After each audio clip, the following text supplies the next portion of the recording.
Bom dia, queridos alunos do sétimo ano, né? Voltando aí para mais uma aula de ciências, né? Hoje nós vamos falar um pouquinho sobre o reino Monera, né? Então nós vamos falar das bactérias, cianobactérias e as arcais.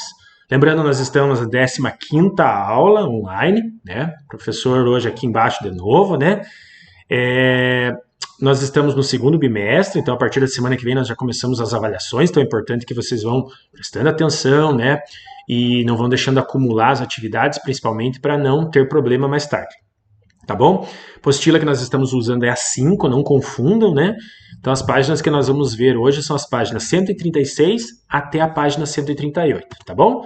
Se às vezes o professor cobrir as palavras, a gente vai tentando aqui retirar para não atrapalhar vocês, tá bom?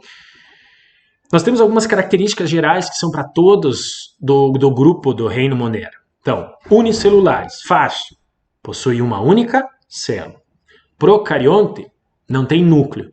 Então, o material genético vai estar espalhado em algum lugar da célula, certo? Esse material genético, pessoal, ele se encontra numa estrutura, um nome parecido, ó, nucleolo. É um DNA meio circular, que logo nós vamos ver na imagem, que facilita para vocês, que ele fica espalhado lá no citoplasma, que nós chamamos na bactéria de hialoplasma. Única coisa que diferencia.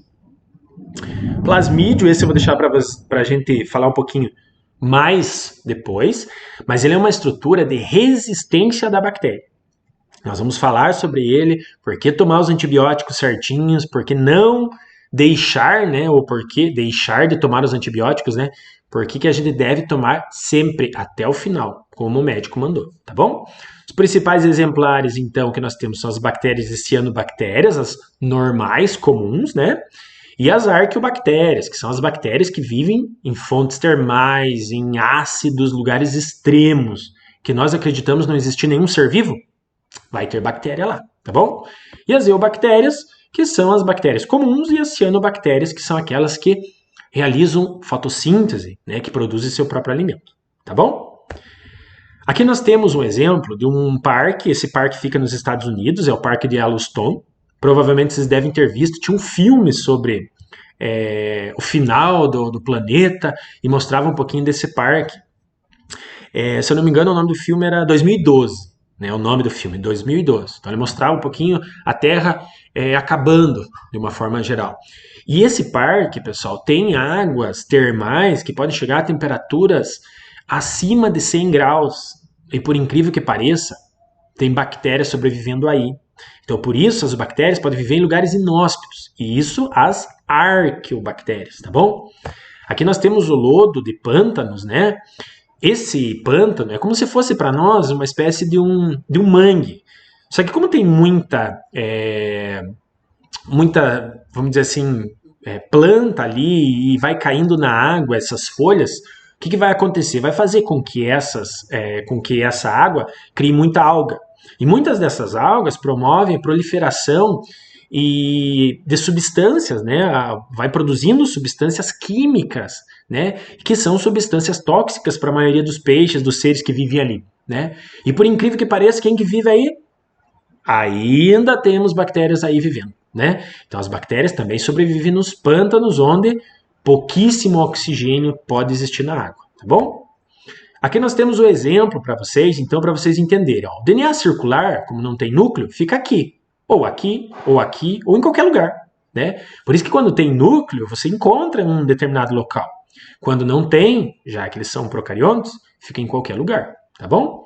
Os ribossomos, que ajudam a ele sintetizar as proteínas que ele necessita. A membrana plasmática, que vocês devem lembrar, tem a função de proteger a célula bacteriana. E além de tudo, vai ter parede celular também protegendo a membrana e mais uma cápsula ainda mais para proteger. Então vejam que a bactéria ela é bastante resistente, por isso que ela consegue viver nesses locais que nós falamos aí. E o plasmídio, que ainda nós vamos comentar, é a estrutura de resistência principalmente aos antibióticos, tá bom? No slide subsequente eu vou deixar para vocês todas essas estruturas e a função de cada uma. Então eu vou pedir para vocês que vocês parem o videozinho, né? E que vocês copiem essa organização bacteriana. Por quê? Deixa eu até mudar aqui, que senão o professor fica encobrindo. Acho que só está um pouquinho, ó. E vocês copiando, pessoal, facilita para o momento da prova de vocês procurarem. Vai cair alguma coisinha disso. Então, tudo que eu falei, às vezes é difícil você lembrar. Ai, que lugar que está no vídeo? Assim você tem no caderno, você pode procurar. O hialoplasma, que é a parte que nós falamos que funciona como um citoplasma, ribossomo, a síntese de proteína, o material genético, né, que não tem núcleo, mas tem um DNA circular, a membrana que protege, a parede celular também, né? Então tudo isso é importante vocês copiarem. Entendido? Aqui nós temos, então, pessoal, as formas das bactérias. Então as bactérias elas podem ser divididas em diferentes formas. Esse também é importante que vocês coloquem, também vou tirar aqui do ladinho, que vocês também coloquem no caderno de vocês, né? A forma das bactérias. Entendido? Eu já vou explicar isso nas bactérias, no exemplo delas, que fica mais fácil vocês entenderem, tá bom? Mas depois vocês param e visualizam. Então aqui, cocos é um tipo de bactéria redondinha, parece um coco, certo? Esse é o principal. Aí nós temos os bacilos, que tem a forma de um bastãozinho, que vocês podem observar na imagem aqui. Aí tem o vibrião, que talvez para vocês vai estar trocada a imagem, mas parece uma vírgula, certo? Aí nós temos o espirilo, que é todo espiralado, e temos o espiroqueto, que é menos espiralado um pouco. Então os principais para saber são cocos, espirilo, espiroqueto, vibrião e bacilos. Vocês sabem que o professor vai colocar isso na prova, né? Vocês já calculam isso, né? Vou colocar essa imagem? Vou dizer para vocês relacionarem com certeza. Então por isso é importante até fazer do ladinho, depois que você copiar lá o slide anterior, faz o desenho do lado também, tá bom? Esses outros só para a gente conhecer. Diplococo, 2 cocos. Sarcina, conjunto. Streptococo, quando ele forma um cordãozinho. Entendido? Então essas são as formas das bactérias. Por isso que às vezes a gente fala lá, por exemplo, bacilo de Koch. Bacilo de Koch é o bacilo que causa tuberculose. Então, bacilo, causado por qual tipo? Esse aqui de baixo. Vibrio cholerae, causador da cólera. Qual que ocasiona? Víbrio. Tá aqui. Meningococo, meningite. Qual que vai ser? O coco aqui. Então, cada um deles pode transmitir uma doença diferente. Tá bom? Vamos lá. Locomoção pode ser pelos flagelos. O batimento do flagelo é bem interessante, pessoal. Ele bate e faz isso. Joga para cima, para baixo e bate. Isso é chamado movimento chicote. Para cima, para baixo, se movimenta. Para cima e para baixo e se movimenta. Esse é o movimento que normalmente o flagelo faz. Tranquilo? Vamos lá. Metabolismo bacteriano. Esse metabolismo é como que é o funcionamento da bactéria.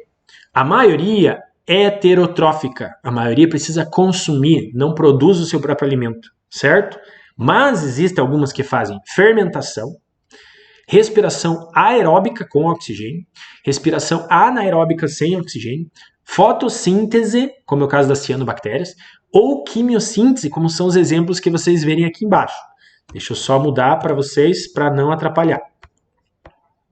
Aqui.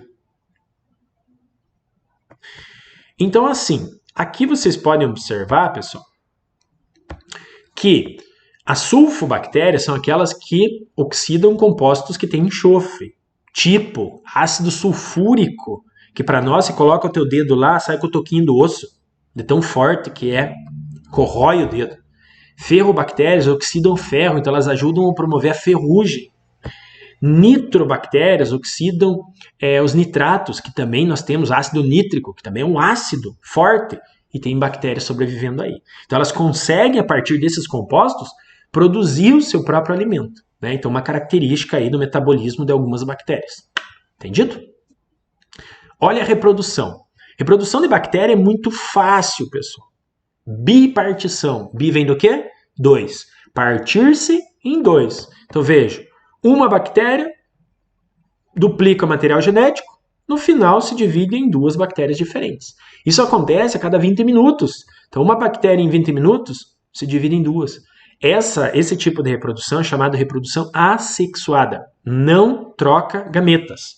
E aí a gente pode se perguntar, professor, existem clones naturalmente? Tá aí a prova. São geneticamente idênticos. Com o passar do tempo, elas vão adquirir partículas e vão ficar diferentes. Mas olhando aqui, elas são geneticamente idênticas, são clones naturais. A própria natureza produzindo clones. Já existe isso, tá bom? Agora sim, prestem muita atenção nisso daqui. Isso daqui, esse monte de bolinhas que vocês estão observando aqui, é a reprodução das bactérias. Olha aqui. Uma bactéria em 20 minutos se transforma em 2. Essa em 20 minutos se transforma em 2. Essa se transforma em 2. Então, cada bactéria vai se transformar em 2. Então, 20 mais 20 mais 20. 60 minutos dá quanto? 1 hora. Uma bactéria em 1 hora se transforma em 8. Vamos colocar um exemplo. Você tem uma doença qualquer e você vai lá e faz um teste e você tem um tipo de bactéria. Vamos dizer que você tenha 1 milhão de bactérias, certo? Aí o médico falou para você que você tem que tomar de 8 em 8 horas um medicamento, né? Num período de 5 dias. E aí você foi, tomou esse medicamento 1 dia, 2 dias, 3 dias e você matou quase todas. Só sobrou 1000 bactérias. Pouco, né? Só 1000.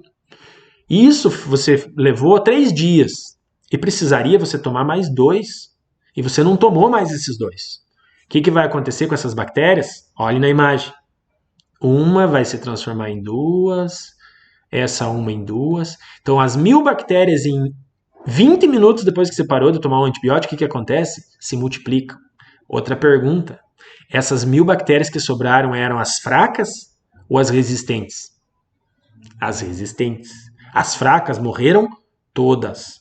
E é a partir daí que vai fazer com que essas bactérias vão crescendo, se desenvolvendo e tendo resistência a partir lá daquele plasmídio que nós falamos para vocês. Então, se vai tomar um antibiótico, toma um antibiótico certo, correto. Se você não tomar um antibiótico na época correta, no horário correto, as bactérias vão se multiplicar e vão acabar desenvolvendo uma doença ainda mais forte. Se você tomou um antibiótico e teu pai, tua mãe, teu irmão pegarem essa mesma bactéria e eles usarem o mesmo antibiótico, provavelmente eles não vai surtir mais o mesmo efeito. Então tome muito cuidado.